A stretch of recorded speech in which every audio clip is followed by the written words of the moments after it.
Wawangilulu hampo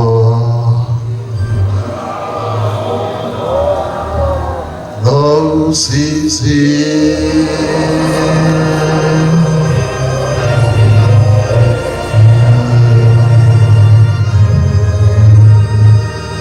Hamba nami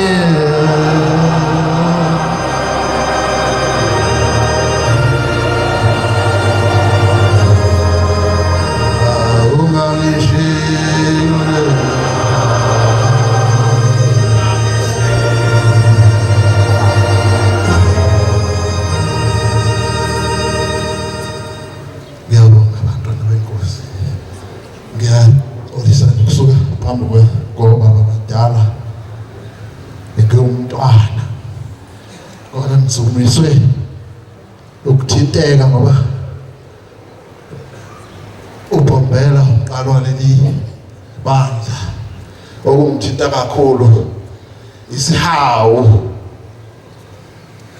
uShempayini isihawu esingakhethe balala muntu yobe eshutha akakhethi balala muntu wayihawela ngisho inyoka ngiyakhumbula mangizothiwa kwathi khushukele entabeni yaseNhlangakazi kwase qhamuka inyoka lapho bahlehla babehamba naye bebona lenyoka kodwa bezwa esekhuluma ethi lenyoka njengoba niyibona ithi ayiganiwe ayinawo unkosikazi ngazo unkosikazi kodwa into njengaleyo yayingenawo unkosikazi lo hamba umhlangano wafika entabeni mawufika entabeni mase bebuya yayisiqhamuka lenyoka futhi seyiqhamuka sezimbili bathi ukuhlehla futhi ababehamba naye wayesethi njengoba niyibona lenyoka izobonga njengoba niyibona nangu nkosikazi isiganiwe isihawu esingisukumisayo ukuthi loNkulunkulu unesihawu akangashintshi uNkulunkulu onothando uNkulunkulu onomsa uNkulunkulu yikho konke kodwa sibona kusiphelela thina ngazi kwenzeka kanjani sithi sinoNkulunkulu onesihawu nje kodwa bese kuphela loNkulunkulu ugqugquzela uthando uthe noma esekuthuthukeni angakabe uzishembe babaza kakhulu kwakhe kodwa into ayifune uthando ukuthi uyefuna uthando ukuthi sibe nothando afuna isihawu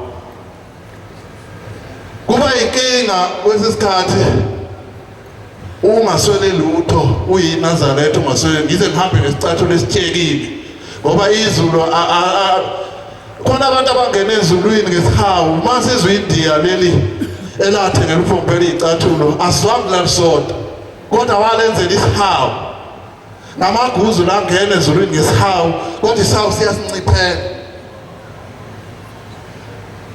kukhona abahawukele nje lapha izolo abasundi becela ukuthi hayi sekuphela ishumi leminyaka singenalo ikhaphu akazange athi amsundi wasikhipha isawu bayithola sibhekile ngesihawu uNkulunkulu wesihawu kuye kube inkinga bese ngithola ukuthi uyasonta udlule endleleni nenqola kodwa ngize ngithathe umuntu ongasonta angibekela athi wazi uShembe kodwa nginawo ungidlule ngize ngifike late enkonzweni wazi ukuthi inkonzo kufanele imenyezwe ngiyikho kodwa ungishiye endleleni siyacela isihawu msumisa ilokho ngumuntu onamahlo amjayela ubusuku kodwa ngithintwa isihawu esenziwa uShembe isihawu akazashintshe namanje eyizizwa bathi yamhleka esaqoqa umhlaba yayibonini ebandleni liningi yayisimhleka iyashoda ngesihawu iyashoda ngomumsa iyashoda ngothando yizo zonke izinto uShembe akazayilahle namanje yamhleka wayesethwena mfana yimi bengunika leli bandla ngenze ukuthi likondle kodwa ngoba umhleka uyohamba usuthengisa isinefu bathi yashona sithengisa isinefu sekuphelile ayeyiphe khona ngoba uNkulunkulu onomsa uNkulunkulu onesihawu ngisukumela umusa nesihawu konsiza kakhulu ngkhona ngabona pha omunye baba uMnazaretha lapho ukhumalo uthi ngiyabona hamba ngepholo ethi ngibona lo Mnazaretha usemhle ngamphatha u23 wampha ukhuma uthi nje isandla akukhona ukhuma emphathi ngibona ungasemuhle ngathi isihawu uNkulunkulu uthanda leso sihawu ngoba sizalwa abantu ababona asazongena ngakuphi ezulwini siyahluleka ngeke nami ngibona imithandazo eminye isidlulile kodwa ekhaya umsa isihawu uthando hawukela umuntu Nkosi sibusise ngiyaxolisa nami gijima phambi kobaba yithi siyabonga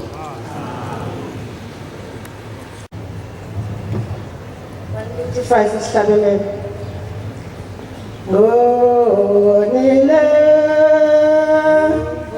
ebusweni bakho onase oseni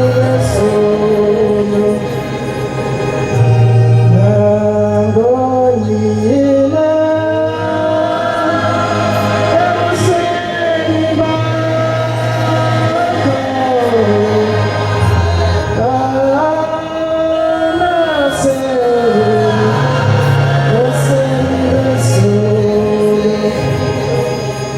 ngonile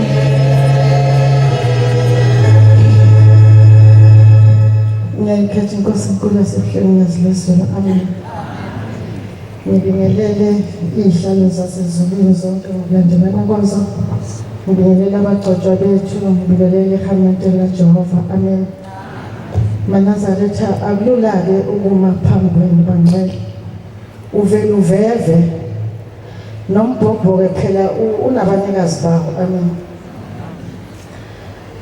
siyabonga ubaba wethu uMshumayeli uMkhabela asalele inkonzo athi kusaqhubeka sona isikhombozo sikababa uMqabendlela amen ngizokhuluma ngomuzi waseMpuze umuzi olaphana eMadlanzini eRichards Bay kwathi ngo-1926 mawuvula loya muzi ubaba mkhulu eloke ehambe njalo egeleza ehla nalo ugulase laKwaZulu wafika laphana ngo-1926 bangcwele eMadlanzini wafica inkosi eloke ehamba eqoqa abantu ukuthi bayigqokele ingubo emhlophe njengoba namhlanje besayigqoka amen wathi sebaqoqile sebayindlanzana sebona ukuthi hayi ithempeli selinganela abantu manje wase eqamba igama liyamuzi wathi kusephuza wanele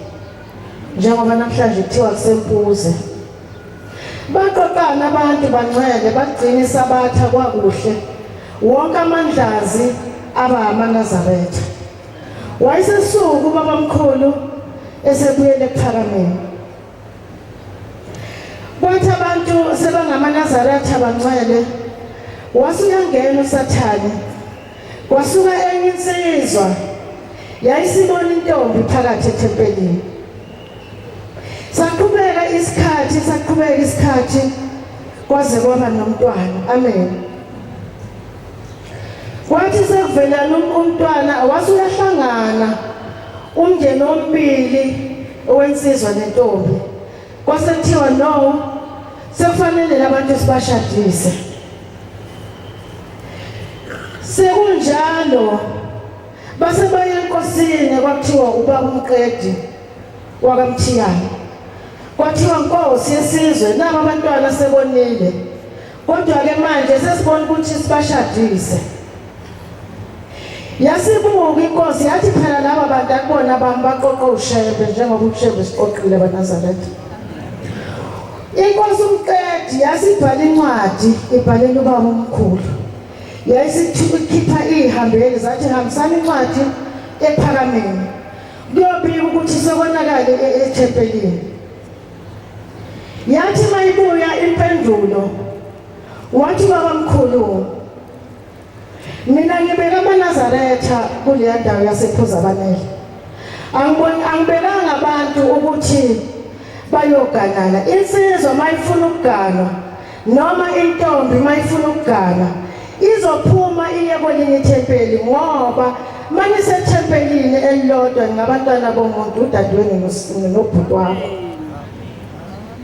bangcole kwase kuba inkinga emndenini ukuthi lento bazoyimisa kanjani ngoba phela nayo ingane sivelile yase ithi inkosi yamaNazaretha ubaba uMqalwendlela uBhombela isitimela samaMpondo wathi leyo ntombazane eseyithola umntwana ngicela Nkosi Mqadi uyikhethele umuntu osemdala ethempelini ingagani leyo mfana ngoba leyo mthetho uyongumisile mina ngiyinkosi ngumqalwa lelibandla ukuthi intombazane yozephula iyogana umuntu osekhulile noma ikhehla amen njengoba namhlanje abantu bayithukizanya indaba yokugana umuntu omdala yawubeka uBhombela isitimela samaMpondo kwathi sekunjalo amaNazaretha abantu abangayibuka ngendlela enobulungiswa indaba kaShembe ukuthi uzothatha umntwana omncane ayomganisa umuntu omdala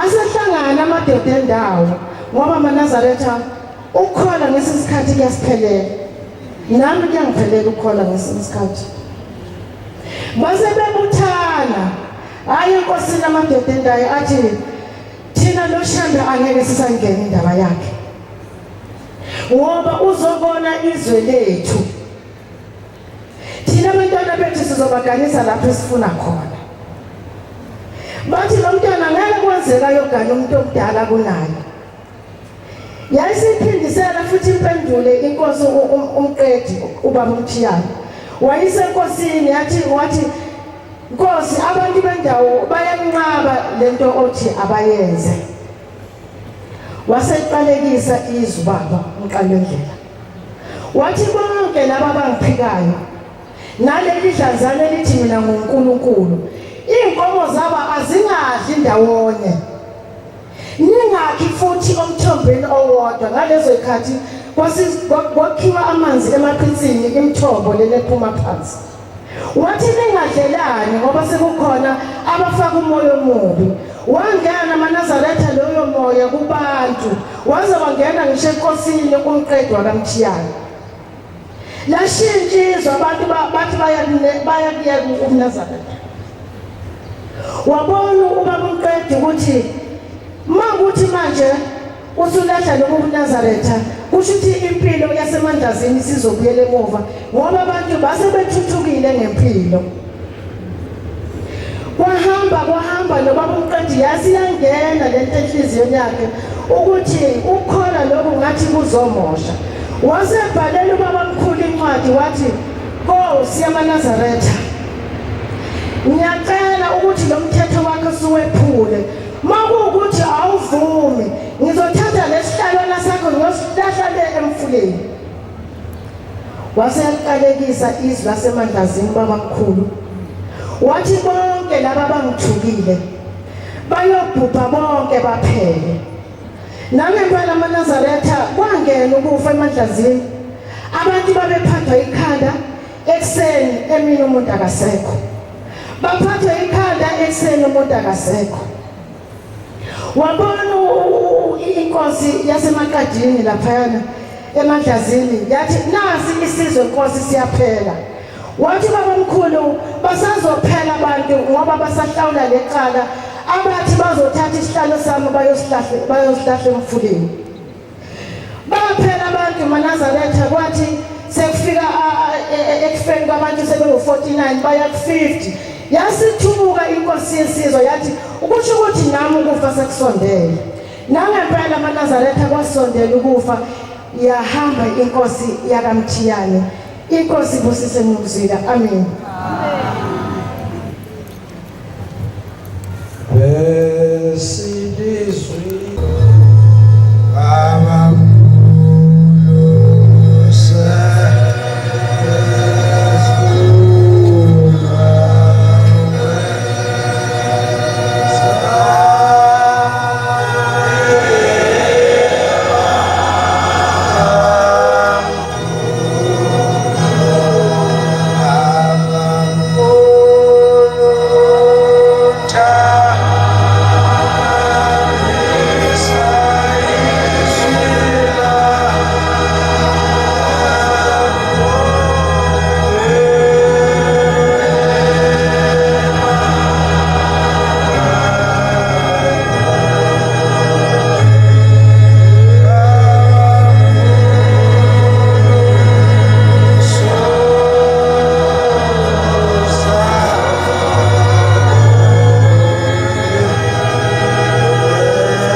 inkosana ke leguqile laSuthi yakwaNdebele entabeni zaseNquthu ithempeli ngisonta kulo kusemvuleni shumayelwa khona kunene umkhokheli uMamncango ogane kwaMncova umfundisi umculo. Bantwana benkosi nami ngithi angisukume ngoba uBhombela waziveza kimi kodwa inkosi yayisihlele esihlalweni kwawo inyanga yezulu ngo-93 ngangibuhleni inkosana yakwaMchunu emaSichunwini kwakuthiwa sakhe imali sashona namateksi la eOrangefarm eyayingitshene ngendaba kaShembe ukuthi uShembe uyasiza. Nempela ke bantwana benkosi ngaya ebuhleni ngoba uShembe leli bandla amaNazaretha akalakhanga ngamanga futhi abantu uShembe akazange bakhohlisa ukuthi bazongena ezulwini. Wabatshena nje ngokuthi uma wenza kabi awuzungena ezulwini. Futhi ngoba kuthiwa nabelungu bake bambuza uShembe selanda ibandla lamaNazaretha ukuthi uyajabula uShembe ibandla lakho maselanda. Bathi wathi angijabuli ngoba ngazi noma bongena bonke laba abantu ezulwini. Kuthiwa baphinda bambuza ukuthi ubabona ngani abangayigcina imithetho njengoba sebelingaka ibandla lakho indawo ngeindawo. Bathi wathi laba abasonta abawogadwa yilaba abangasonti. Nempela ke bantwana benkosi bahlale besitshena abantu ukuthi kanti iNazaretha liyakwenza lokhu. Njenganami nje ngake ngasalela la eGwayini zayihlale lozi imgqulu hawu uyaphema nawe Suthi. Manje bantwana benkosi siyambonga uNkulunkulu ukusilethela into enhle kangaka yasezulwini emhlabeni. Siyacela ukuthi angathi ngasiphi inhliziyo ngoba into efunakalayo la inhliziyo yokuqala hayi udumo. Ngoba into engenisana ezulwini inhliziyo ethobekileyo nenothando lwabanye abantu. Ngathi uma ubona umuntu ikhalu lilethe ebusweni kuthi iCliff lisho njalo Nyaza. Bantwana benkosi ke mangise ebuhleni shuthi ke ngakho ukuthi ngangibhema wona ugwayi lo bese ithempeli kwakuseyilele lezansi lingakabikho leli phezulu. Manje ke ngicabanga wona lo gwayi ukuthi ngehle ngiyobheka kule yamizi sezansi ukuthi ngizoyithola itolo. Yabe siqhamuka lensizwe esikhuluma ngayo namhlanje uBhombela isitimela samaphondo ngangayazi ke mina ukuthi yiyo. Yaqhamuka nje igqoka isudu emnyama nezicathulo ezibomvu. Yafike yafaka isandla ekhikhini lebhantshi la ngaphakathi yadonsa i20 yadonsa iluzi yanginika umetshisi yathi nawo ugwayibhema. Ingangibuzanga ukuthi ngiyabhema. Awu ngathi mina ngiyabonga baba. Ngithe ngizawubhema lo gwayi yathi usizile weza la. La nami ngeza khona ngathola unkosikazi ngathola izingane ngathola umuzi ngokuza la. Ngathola nomsebenzi. Nami vele ngamvele ngiyocela umsebenzi. Lezi zinto yathi ngisizile ngeza la nawe uyayithola.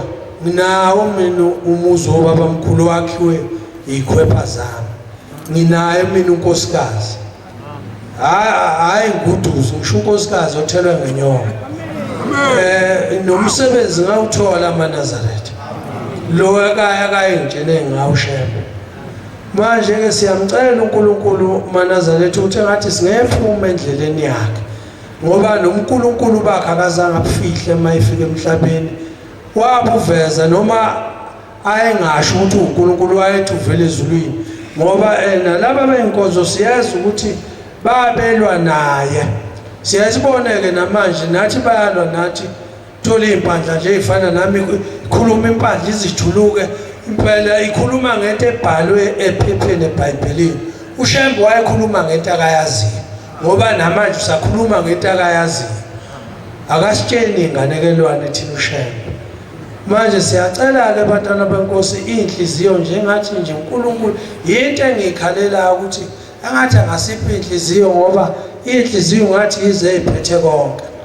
Kuthiwa ngelinye ilanga nami sengizohlala phansi le ntabazo sebemangalele laba bey'nkonzo kuthiwa bambiza-ke bambangalela kwafika nabelungu. Abelungu phela bekuyizithenjwa ey'nkulu ngoba bekwaziyo ukuthi banobandlululo ukuthi lo muntu uthatha abantu bethu lo ngoba phela uShembe kuthiwa wayenethi ngakhuluma naseweseli bathi wangena umfundisi wakhona wayemlungu wathi akaphatha inkonzo abantu bonke baphalaza izifo ngoba kwasikushumayela umnikazi wezulu nomhlaba kodwa ezifihlile njengoba sisho isihlabelelo sithi Nkosi baba ngiyakuthanda kodwa ufihliwe vele uShembe uma ungenayo inhlanhla ngeke umbone lo ulasa nje uthi umuntu sikubukeke thina ngoba sesimbonile ukuthi uNkulunkulu lo osiholayo.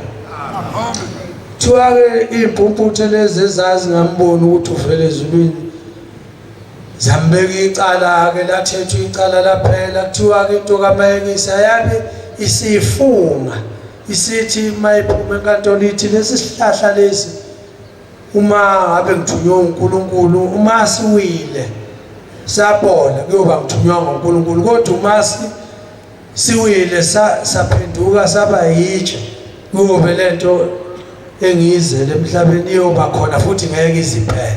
Akekho ongasazi osekwayintabazi isihlahla esiyitshe uBhombela afunga ngalo esalwisela lobu buNazaretha.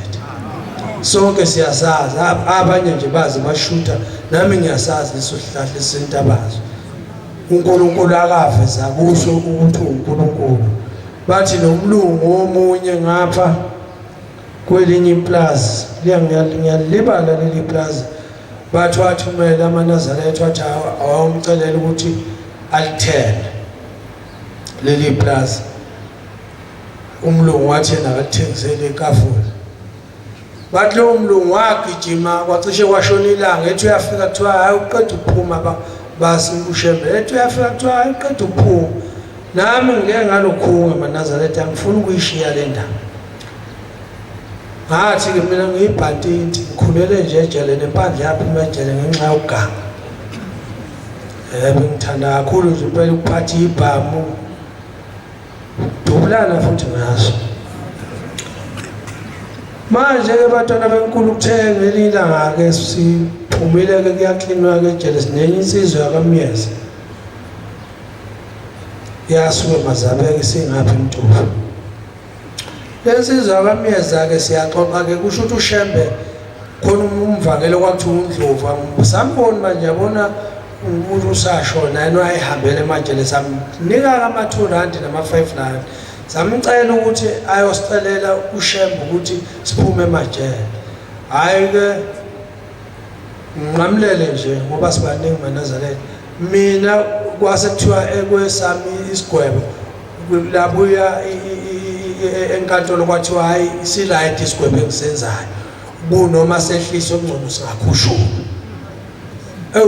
Manje kuma sengixoxa-ke nalensizwa-ke yakwaMyeza ngithi mina hawu Shembe akusuka uNkulunkulu ukuthi nje phela maqondanile njengenyanga kuyenzeka ukuthi uyithole leyo nto oyifunayo.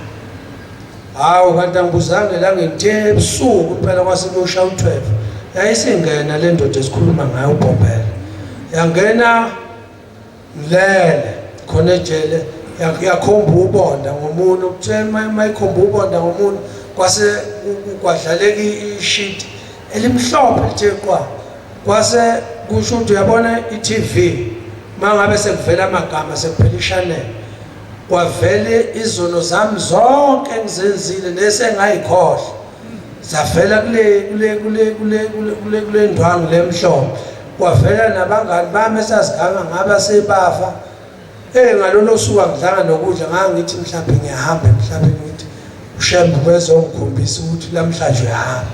Kwavela yonke into engangiyenza kade ngithe mina kusuyena uNkulunkulu. maNazaretha ngicela ukwehlela ngezansi ngoba sibaningi indaba kaShembe ayipheli. Nkosi ibusise nekuzwela. Amen. Nkosi Thixo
ngithi Nkosi enkulu akithi ebuhleni amaNazaretha uNkosikazi. Bantwana benkosi umamzimela Mkhwanazi eMandeni ethembelini ephileni. Bantwana benkosi uShembe wafika ngakithi eMandeni. Wafika emzini omkhulu waseVunizitha. Uma ngabe uShembe efika wafika umuzi ungakabibikho lo muzi okuthiwa yiVunizitha. Waqanjwa uShembe ubaba mkhulu ngesikhathi efika.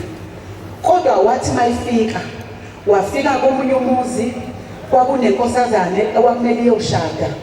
Intombazane ngesikhathi kumele iphume ekseni udwendwe liphume yavela yashona ebusuku. uShembe ngokuNkulunkulu bantwana benkosi wathi mayefika wayese ehamba eya kulowo muzi ethi wathi mayefika wangabe esathandaza wathi iphile ntombazane engafuni ukuyogana. Bathuka abantu ngoba phela le ntombazane useshonile. Wathi ngithuphi lo ntombazane ongafuni ukuyogana. Wasengena kwamkhulu wangena la kunomzimba khona wale ntombazane. Wayesethi vuka wena uhamba uyogana awufuni uligwala ufuna unqaba ukuyogana. Bantwana benkosi kuthiwa kwenzeka isimangaliso ngakithi. Kuthiwa intombazane yabonakala isinyakaza. Yabonakala intombazane isinyakaza ngoba sekufika uNkulunkulu. Wasesethi kuba mkhulu izokhishwa uyena le ntombazane. Wathi uzoyifaka esibayeni. Wasethi abalunga abafowabo waseyithatha intombazane eyikhipha ifaka esibayeni eyikhipha ehambe eyoyisinisa la eyogana khona. Wasethi abe uyena ozoyikhipha wangena nayo esibayeni waqeda wayikhipha waphuma nayo wadomisa iyosina esigcawini. Kwawuye baba mkhulu okhomba isigcawu la intombazane izosina khona.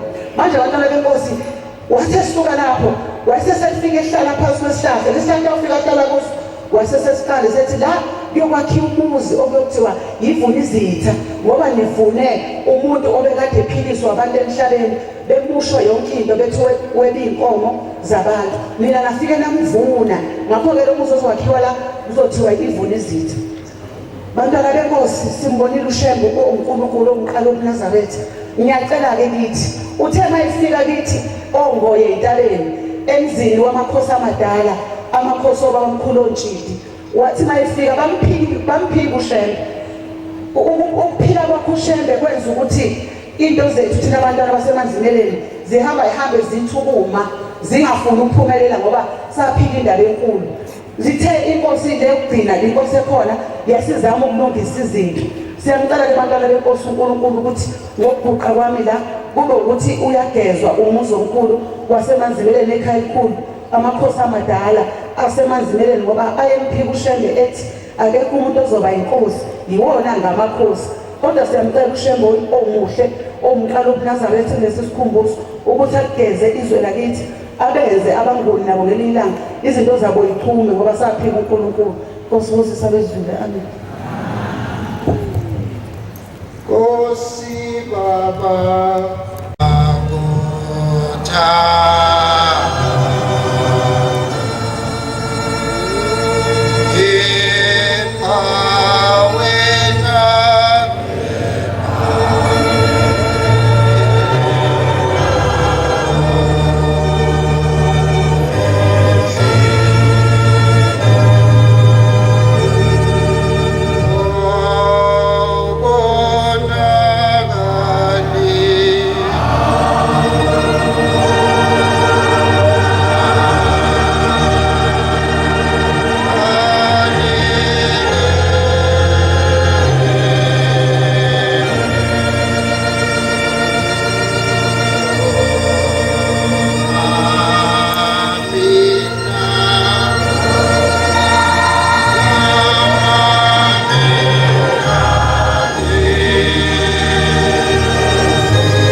Nazaretha uNkosikazi. Amen. Ngibingelele yonke ihamete enhle sesibili igama loNkulunkulu wethu uNkosikazi. Amen. Okuqileyo umfana omncane owala ekhaya entabeni zaseshawela. Ithempeli isandla nezwi umshumeli umkhabela umkhokheli umamncwango ayibonge inkosi. nginokubuya ngizwe nje kuthiwa abafana baselokishini bazositshelana uShembe. uShembe Manazaretha ukhona kuyo yonke indawo, ayibonge inkosi.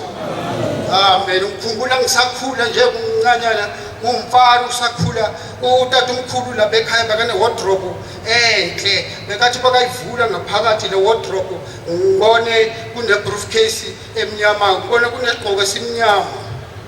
Ngiyengumbono baba umkhulu, utata umkhulu bakahamba bakasithela, ngifike ngingene ekamareni lakhe ngivula iwardrobe, ngithatha lesagqoko bandwele ngisifake kimi, ngiphathe ibriefcase, iwardrobe lenesipili kanje.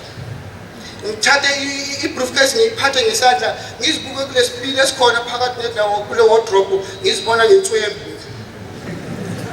Ngizibona ngiphelela, ayibonge inkosi. Amen. Ikhulumile inhlasi uthi kakhulu, ithi bangawubuya ubona isigqoko usuke kuphelele. Ikhulumile inhlasi uthi futhi yathi kunamakamera senhliziyweni zethu asiwavale, sengilivalile lami nawe livale.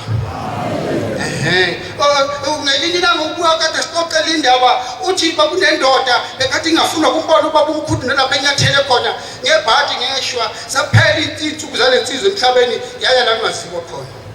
Ithi bayifika ngale pheshela kungaziwa khona yahlangabezana nobaba umkhulu. Ithi Shembe ngokushiya emhlabeni nje, uthi yebo ngani yami, nasemazulwini ngithini esiphethe. Ubona baba umkhulu unothando, unomhawu, uthi ngiyaza ungifuni ngani yami. Ufuna bani? Ithi indoda ngifuna uJesu. Ithi hayi ufuna uJesu ungabusaya nebayekele labo bahambe bayele shona le. Ithi le ndoda ngifike imamele umuntu engamfuni, ithi hamba yashona le. Isihambile ubangolude, ithi yamthola uJesu. Ithi kanti uShembe bakade ngeqamba mama. Umlomo ungathethi imanga, ayibonge inkosi. Amen. Uthi uJesu kuyo ngani yami usuhamba wase wafika la. Uthi yebo, uthi umdlule kanjani uNkulunkulu? Uthi kanti nawe uyakwazi ukuthi uNkulunkulu. Uthi uJesu kwathina asibaphikise uNkulunkulu laba. Uthi manje kusho mina Jesu ukuthi hamba ubuye loba uNkulunkulu ucela intethelelo. Uthi ngaphambi ukuthi uhambe enhlasi uthi wena nkosana yami abheka emva kwami. Ithi bayibheka emva kwaJesu kusemkhumbuni abantu abamhlophe bodwa. Ithi yazibona ukuthi hey ilenzile iphupho emhlabeni sesizweni. Ithi yashona sihambe kuya kuba uNkulunkulu yabuyisa ingane. Yabuyisa ingane. Ithi baba ngicela intethelelo. Uthi baba umkhulu kanti utheni uJesu? Uthi hayi ngicela intethelelo uNkulunkulu. Uthi baba umkhulu wathiwa imakhona la ngiyabuya. Uthi baba umkhulu wabheka amagumbi nomhlaba wahamba wonke nesogweni. Uthi bakafika esogweni uthola uJabulosi udlugwayo omkhulu udlala ipiyano, uthi waphansi ugwayi nedeni. Uthi baba ubekwa yini la? Uthi ubombela nayo ingane yakho ngilethela. Uthi kanti yona ilethela endaweni engahlambulukile. Uthi uJabulosi angifuni ukuyibona. Uthi umbuzo Manazaretha uma ulahle ezulwini ulahle esogweni kazi uyoshonaphi? Manazaretha kungcono nokuthi uhambe ugaqele esogweni ngoba uNkulunkulu usazobuya azokhipha ingane zakhe igaqele esogweni ayigeza ayifake ezulwini lakhe, ayibonge inkosi. Sibusisele kuzwile.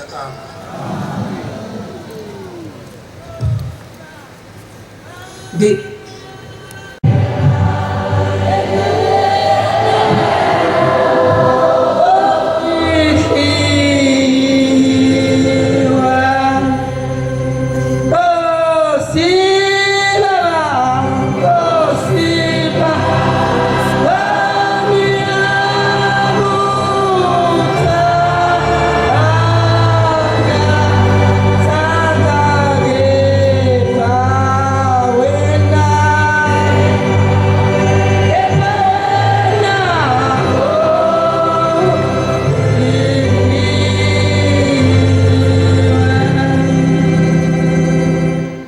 Sukuma ngibeleli hamento kaNkulunkulu nihlalo sonke ngokuba kwabaso kamina Shembe. Amen. Bangcwele ukukhuluma unkosikazi ovela enkandla emzini kaZume ezweni laSifunda la eGoli ngabe kwanyanga yezulu yangithengela umuzi. Yathi mntanami wena ngeke ulunge enkandla yokuphumula eGoli la uyophumula khona. Angifuni ukuba kakhulu leyo ndaba eyomuzi kodwa sendabeni yomkalo wendlela. Bangcwele ngo-97 ngangizela umfana wami wokuqala ogama lakho ngumthetheleli engangimfuwe inkosi ubaba uThixo. Bangcwele uma sikhuluma ngomqalo wendlela sikhuluma ngoNkulunkulu. Sikhuluma ngoNkulunkulu engathi thina amaZulu noma thina ndle emnyama ngathi singambambisisa uNkulunkulu omqalo wendlela. Nalo kuNazaretha abangcwele ngoba kunemlando enzima, kuneyindaba ezinkulu. Ngo-97 ngizele lo mfana ngangilobhabhadiswa ngakhetha inkosi emakhaweni mina ngiyingane kumakotela omncane ngingasi ukukhetha inkosi usho ukuthini. Mina ngikhetha inkosi ngangazi ukuthi inkosi usho ukuthini bangcwele. Kwaphakama umuntu wathi unesibonakaliso emakhaweni wathi nginesibonakaliso bangcwele kuthe bonke abangaphakathi abanikele osheleni. Ngingazi ukuthi ingaphakathi yini leyo. Ngangazi ukuthi mayithi ngaphakathi ukhuluma ngayo. Sengikuzwa manje ukuthi ngaphakathi abantu bakasheba bangaphakathi. Ngomhlungu bangabuza kuthiwa Khothemba inyanga yezulu wathi njengoba khamba inkosi nje kuthiwa bonke abangaphakathi abanikele osheleni ngoba hayi kukhulu kwelizayo. Ngasukuma nami ngazi ukuthi ngangaphakathi noma ngwaphi ngangazi ngenzani. Ngasukuma nami ngakhetha inkosi njengoba ngiyinazaretha bangcwele. Ngangisemakhaweni ngimncane ngomakotela omncane ngangibona ingane nje yayesithathu leyo ngane. Bangcwele kodwa ngaphathiswa onyazini ngo-97 sengizelele ngane ngoba ngicela ukuthi ngayithola ngase ngihamba ngaphathiswa onyazini. Uma sisonyazini kwakusekuseni bangcwele kwakuzongena inkonzo kavuka nathi ekuseni kwafika igijimi zafika igijimi enkosini uThingo zathi igijimi uThingo liyabizwa libizwa uFata. Abantu bayamazi uFata umlungu ophethe inkonzo yamaloma emhlabeni wonke jikelele. Yathi othazi uyabiza uThingo uthi uFata akagijime akaphuthume ezemzini wakhe uFata azombhabhadisa athathe umsebenzi wakhe usesebenzile useyimkokela umsebenzi kaSheba akawuthathe yena ucela mbhabhadisa hamba ezulwini. Bangcwele wasifika uPhombela kuleyo ndawo. uPhombela mayifika ufola inkosikazi. Ngifisa ukuthi makhosikazi ngiyasaba ukuthi nanibo baba abantu abakhulu laba abamphambi kwezulu. Ngithi makhosikazi ngoba ngizama ukuthi nawe obaba usuzolalela ngendlebe. Ithi le nkosikazi mayishona iyiloma othi umuntu omnyama. Niyazi abantu bakithi bagcwele imali yeni bamaSulumane bagcwele kuzonke inkonzo baphumile e-university bangcwele yasikhula se-university. Uma sikhuluma ngey'nkonzo ezisemhlabeni zonke thina sevasithi zonke iy'nkonzo zama-primary nama-high school angungabazi lokho mina ngedwa. Ithi le nkosikazi mayishona iyiloma ilokhu yavela kube kusemalomini iyiweseli sekufata ilokhu yazala inzalo lawo makholwa. Ithi mayisithi kufa la ungazini emaphumulo ezweni lakithi. Ithi mayihamba emhlabeni inkosikazi ihamba lemsebenzi yakhe isebenzela uFata iyitshela uFata. Ithi mayofika ezulwini ifika khona indoda yomqalo wendlela. Ifika ngapha ezulwini kade isebenze kaFata khona indoda yoFata. Ithi inkosikazi iminyango emibili ithi amasango amabili ithi kumuFata kumuShembe umqalo wendlela. Ithi mayithi yafika kuFata uthi uFata mntanami hayi ngiyayibona imisebenzi oyisebenzile kodwa awukwazi ukungena leli zulu labamhlophe. Ngikhuluma ngento ekhulunywa emadlebeni ami enyama hayi ungizwa ngithi ngangizobuya ngene emanzini ngesonto sikhuluma kuleyo nkonzo ngoba sahamba amabhasi namalo sayakafata. Ithi inkosikazi ngathi mangithi ngiyahamba ngiyongena ezulwini labantu abamnyama ngafika khona umqalo wendlela lesihlangene ngaye bangcwele uPhombela. Akuvumi ngihlale ngiyasaba makhono kodwa akuvumi ngihlale ngendawo kaPhombela ngoba ngangikhona onyazini. Ithi le nkosikazi ithi ngathi mangifika uthi uPhombela wabe seyibuka inkosikazi efunda imisebenzi wathi mntanami imisebenzi yakho awuzange ungisebenzele buyele emhlabeni uyokhuluma ukuthi umuntu usebenzelaphi. Uthi athi bele emhlabeni uthi yathi hayi wena usebenza khona uthi ngathi ngiyena lapho ngisebenza kaphela kuFata. Uthi uFata waphoqa ukuthi avule izulu lakhe avule umnyango ngibone. Uthi ngathi mephi avule uFata uthi afika belungu bengangeneleze ekhanda lakhe bebala imali bevuvukela inyawo bevuvukela izandla bengakhulumi behleli namagovu ezinto zabo zibanuka nje kancane. Uthi labo seliphumela uthi igovu lamluma umlenze. Kanti ngenhlanhla uPhombela uNkulunkulu unkosikazi abamsaka amakhazeni emzini wakhe uhlele emseleni la emaphumule bangcwele.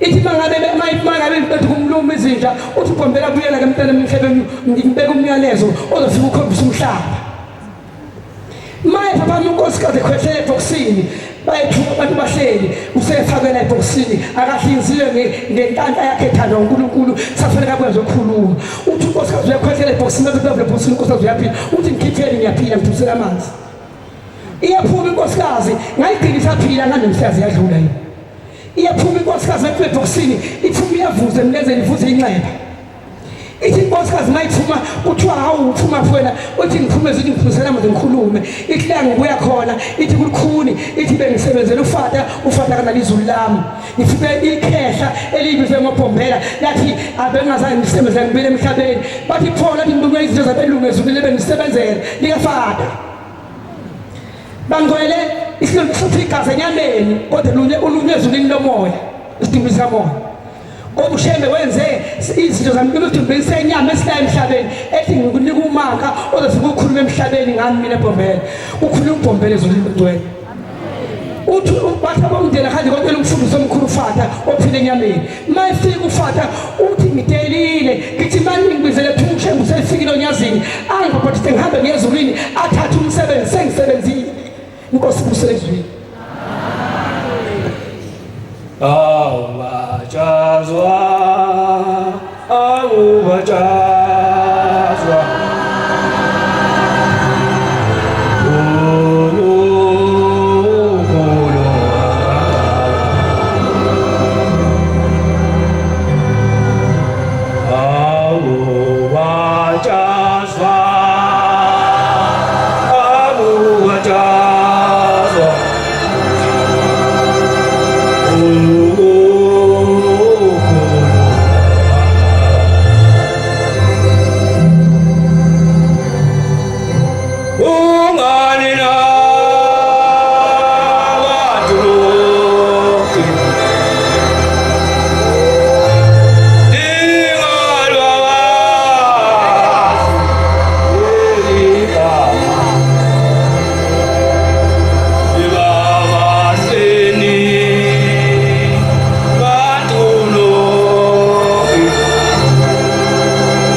ngiyaxolisa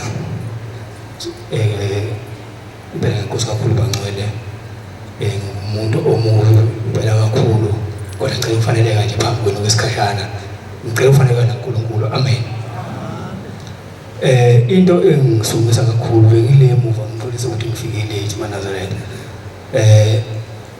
la ngikhulunyiswa ukuthi ithuba lithe asisukumeni sizinsizwa wonke umuntu esikhuluma ngoShembe uShembe ngazange akhethe umuntu ngayifika la wafika walandelwa izixwala walandelwa yonke into wavunywa utshani wavunywa imfula wavunywa izintaba thina kodwa siyalana thina sibhekana ukuthi unjani futhi sekunento engenile kakhulu lapha kulo msebenzi kaBabamkhulu ukubhekana ukuthi omunye umuntu useganiwe ushuthi lona akasekho ngcwele lona usenjani kodwa kuba bamkhulu bayinikela zonke ziyabuye akazi asho ukuthi wena buya ngapho nje wena buya ngapho uthi kuye phambi kwethu uthi kuthi kuye phambi kwakhe siyafana eNazaretha kodwa sasesihlukanisana kangaka sacwaningana kangaka eNazaretha sesofika kuBabamkhulu izizwe zona zizofika zisithole sinjani masinjena sinjani masinje eNazaretha siyiyo lento kaBabamkhulu hayi eNazaretha uBabamkhulu ke la ufika ladumulwandle la ngufalo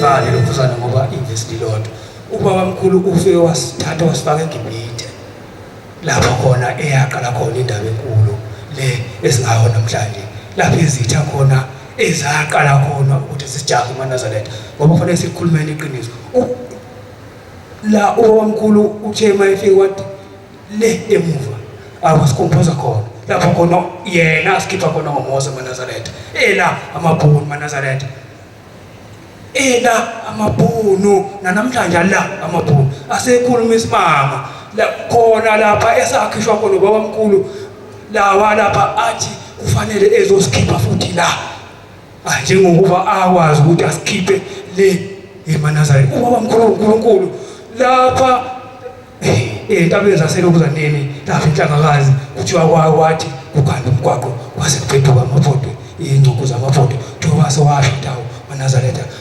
umoso epheka lamabhodwe eza kulelizwe esethembisa eManazaretha sisuka kude nobabamkhulu eManazaretha Manazaretha sisuka kude wakhuluma indaba yale uthi nangu ufana uzaneni benkulu kwakwamabhunu ePhethiba singena namhlanje thina sibe nebha eManazaretha isikhathi sethu uNkulunkulu ukuthi asikho kuye eManazaretha asifuna la namhlanje asisenze ukuzogcina kuzovala imillennium eManazaretha manje imillennium izovala eManazaretha asizovalisa entshulu eManazaretha kodwa ayikho angiboni ukuzenzana ubabamkhulu kade afika kodwa asinalutho asinawo ngisho amasimu asinamasimu eManazaretha asinamafemu eManazaretha asinalutho amabhunu manje bazofaka i6 etolo ukuthi wena mawuzothenga uzofaka le kodi le uzothola ukudla kwabo sizoba yini eManazaretha bangana nabantu bazonamathela kushembe bangana nabantu bazophuma uNkulunkulu eManazaretha uma ngabe singakhuluma lezo zinto kuphela sibheke ukuthi wena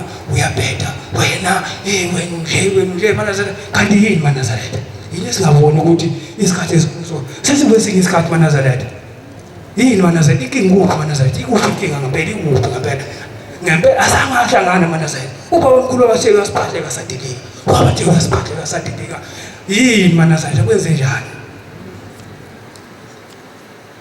usuka nalezi indaba la uma eseyiqala khona uyiqala kwaceza ayisingaqali ke kuye kodwa eManazaretha ayiqala ngakuyiqala kumzazela izizwe endala lapha eMantungeni kwaKhumalo ikhona indaba enkulu abantu abangayazi okufanele bayazi indaba yaMantungwa kunento enkulu eManazaretha okufanele siyazi yini amantungwa eManazaretha isizwe singcwele saseKhanyeni eManazaretha isizwe sikaNkulunkulu amantungwa isizwe hayi ukuthi isibongo kodwa ibongo ephezulu isibongo eManazaretha ngithi ibongo iningi ibongo la engamantungwa kodwa abantu abazi amantungwa ke ake ngihlukanise uma ukhuluma indaba enkulu eqeda kuqala phansi ngimlandela uthi lapha kwaba khona ibhuno kwaba khona uShem ngempela mana zazi izimbili izinto uNkulunkulu wadala izinto zabambili eqala wenza ubumnyama wenza ukukhanya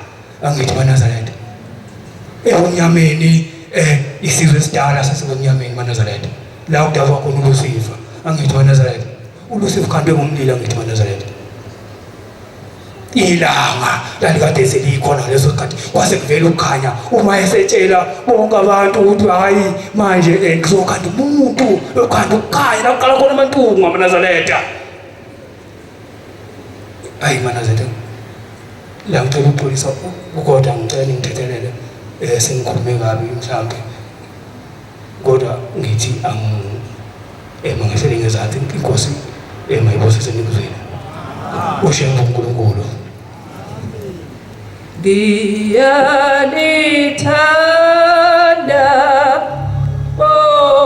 okuliswa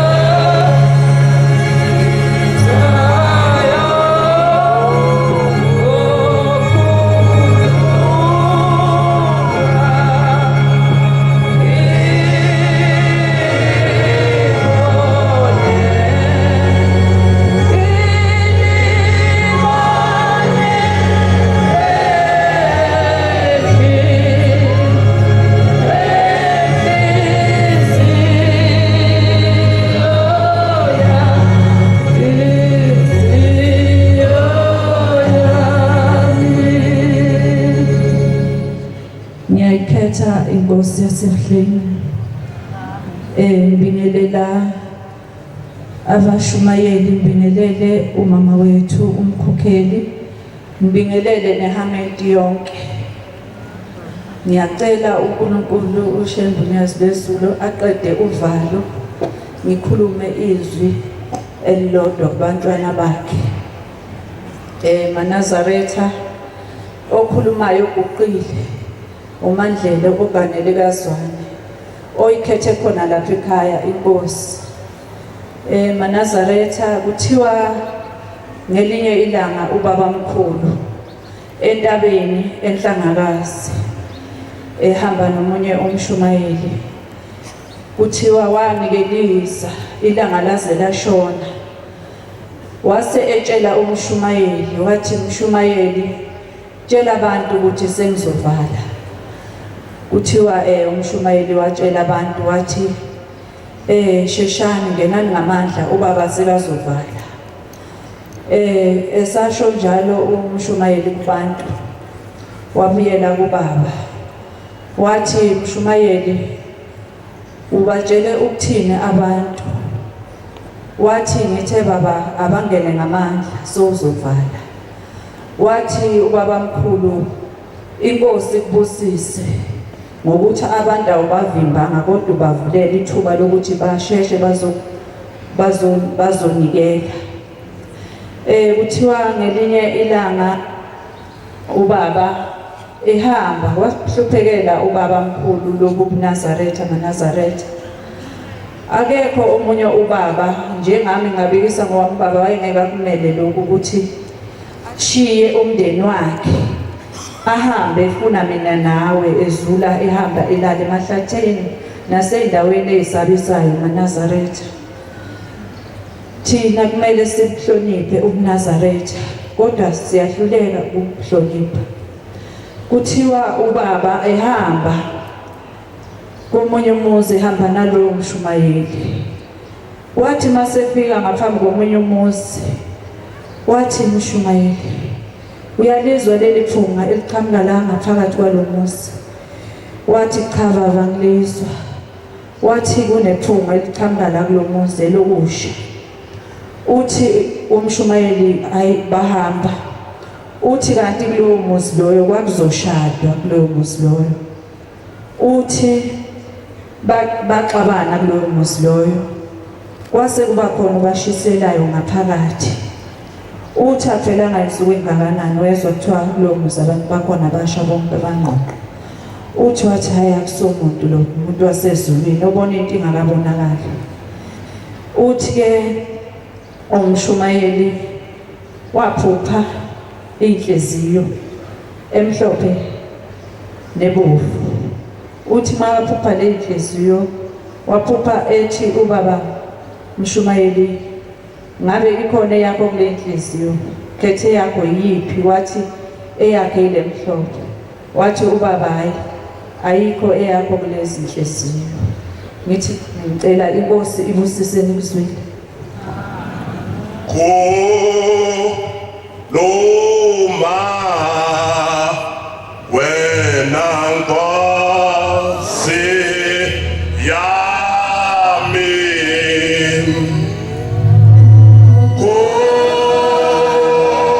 Loma wena nenhliziyo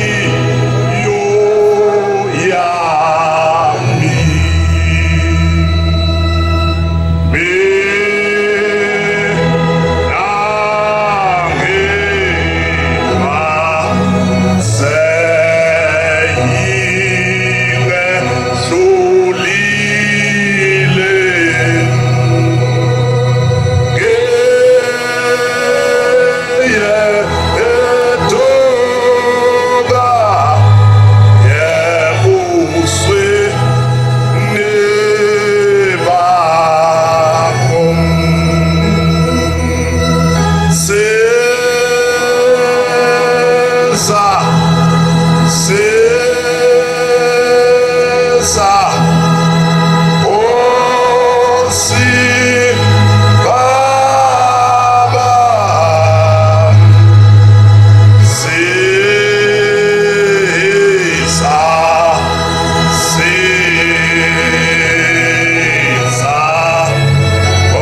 ushembe unyazo lwezulu uNkulunkulu kuthiwe asukume umuntu uzokhuluma ngesibusi sesenzeke kuye nakubo nasezweni sakubo esenziwa umqalo wendlela.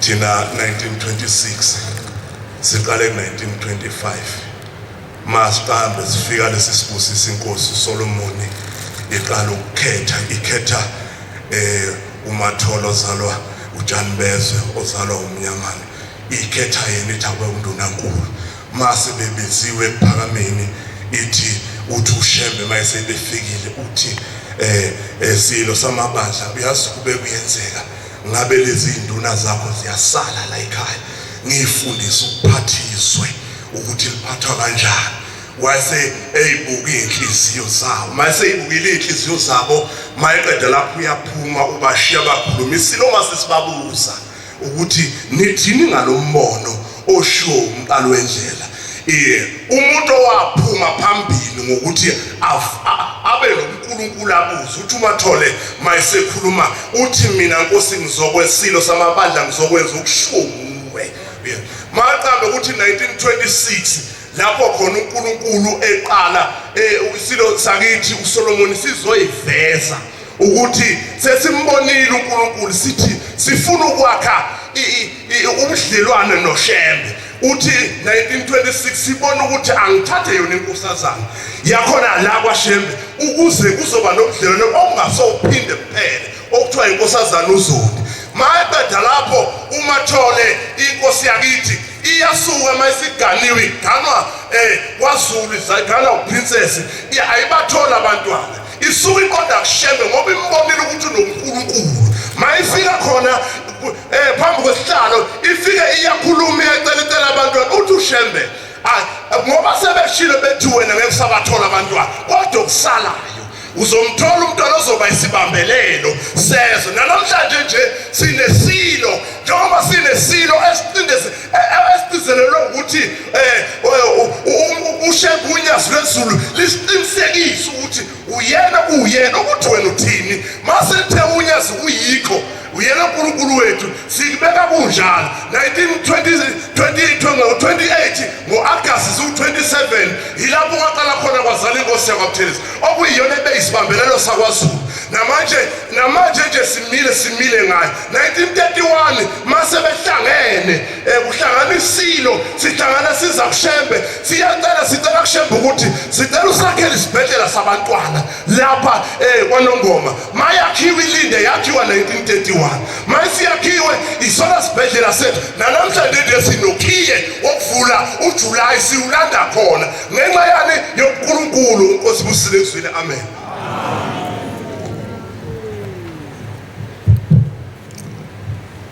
Siyabonga amazwi kaNkulunkulu ebesiwaphiwa nguye ngani izindluzela zezulu amen. Seyivaliwe-ke inkonzo sesifika emaphethelweni ale nkonzo sithi asime ngenxa yokuba izinto zalapha ekhaya zilawulwa ngesikhathi amen. Sicela uNhlanhla Thixo wami uyamangalisa ubukhulu bakho uyakhazimula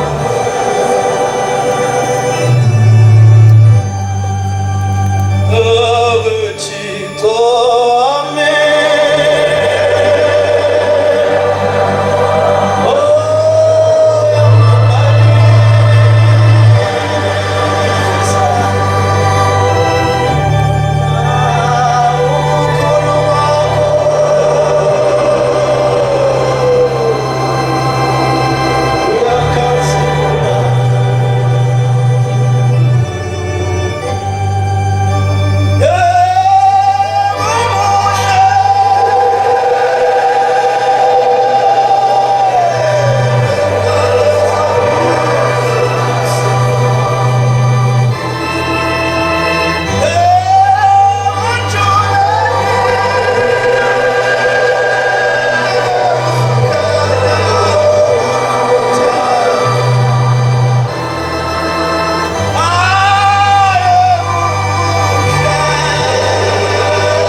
Jehova